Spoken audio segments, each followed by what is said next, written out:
Que os antigos moradores da região eram extremamente inteligentes, disso ninguém duvida.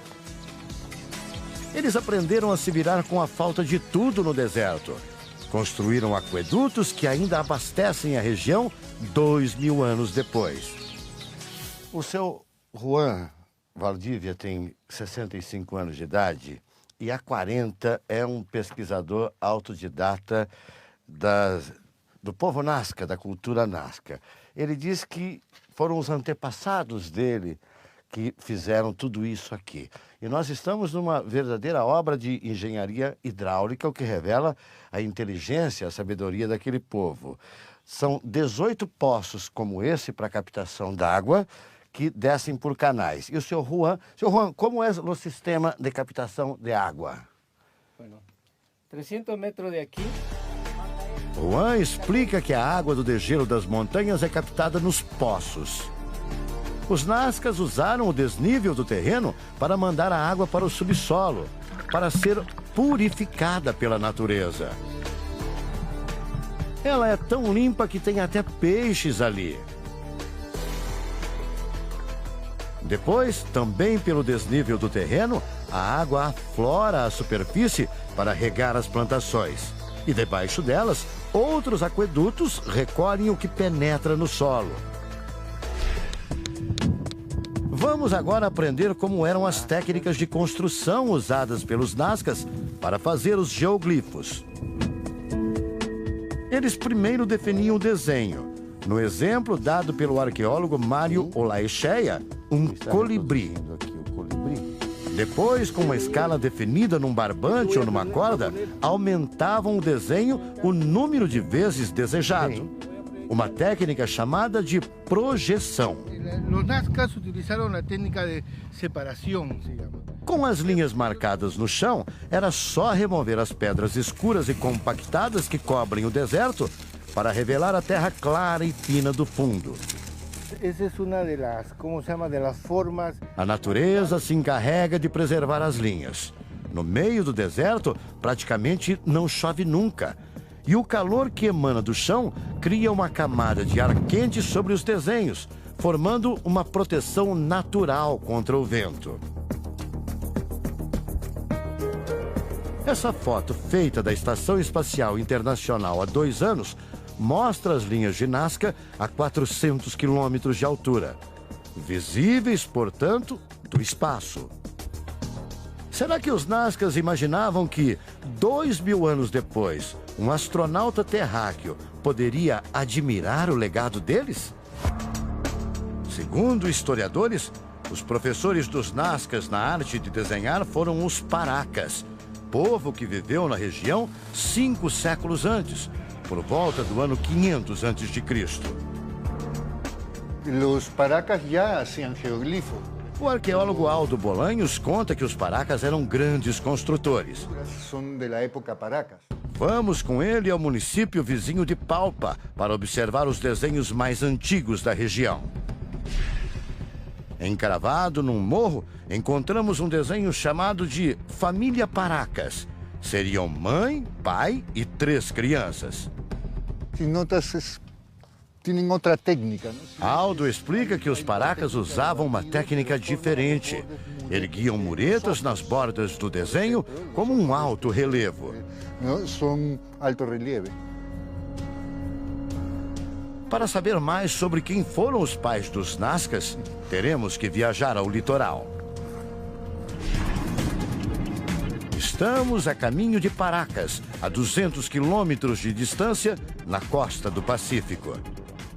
A cidade ganhou o nome em homenagem aos fundadores.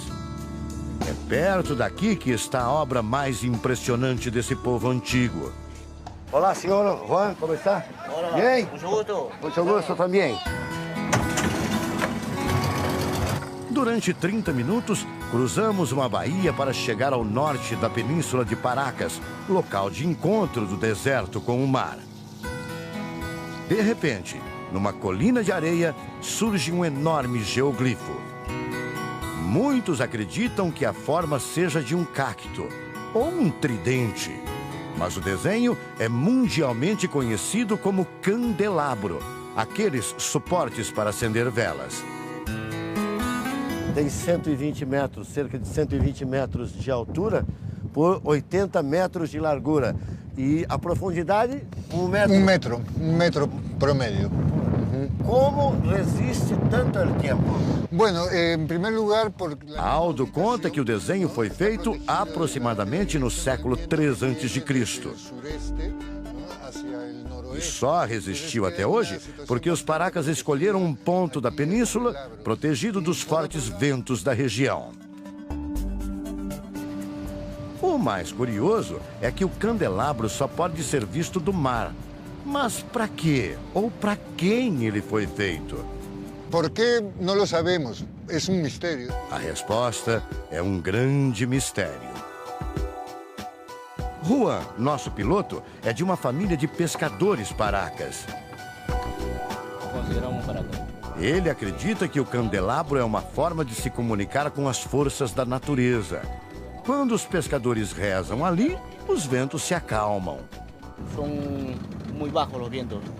Para Juan, é um lugar sagrado. Na temporada da pesca, garantia de rede cheia. É como um milagro, como uma bendição este lugar. Já os arqueólogos suspeitam que o candelabro era um sinal para os navegantes, uma indicação do sul. Para los navegantes. Para os paracas e também para os sucessores nazcas, o mar tinha um significado mitológico. Eles acreditavam que seres marinhos eram responsáveis por levar a alma dos mortos ao além. Por isso, organizavam cortejos fúnebres até ilhas da região.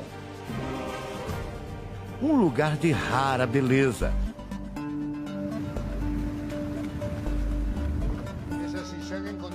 20 metros debaixo da camada de guano, as fezes dos pássaros que dão a cor branca à ilha, arqueólogos encontraram vestígios de oferendas aos deuses. Os paracas e nazcas consideravam esse local sagrado e, por isso, muitas espécies daqui foram retratadas nas linhas de Nazca. E também em cerâmicas e peças têxteis da antiguidade. Na viagem de volta, Aldo conta que, assim como os paracas, os descendentes dos nazcas veem o contato com a natureza como uma coisa sagrada. Fim de tarde. Nos deparamos com uma cena inesquecível no deserto. Um sacerdote indígena reproduz um ritual de agradecimento à natureza passado de geração em geração há milênios. Ele saca da bolsa os apetrechos para o culto que vai começar. Um pequeno tambor, pisco, aguardente feito de uva com mel, cigarros e folhas de coca, que aqui é uma tradição antiga. Nada tem a ver com drogas.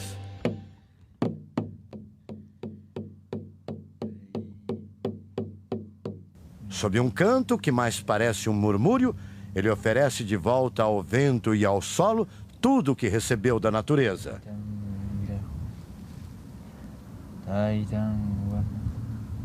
Lo importante y significado es agradecer. Julio Cortés explica que essa é uma forma de agradecer pelas boas colheitas. Y nosotros tenemos que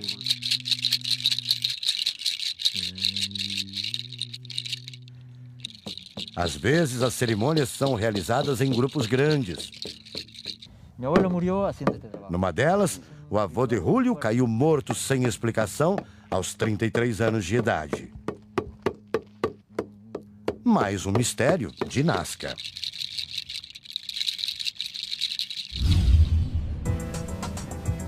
Hoje é dia de visitar os mortos. Nosso destino é a antiga necrópole de Chalchilla, a 30 quilômetros de Nazca.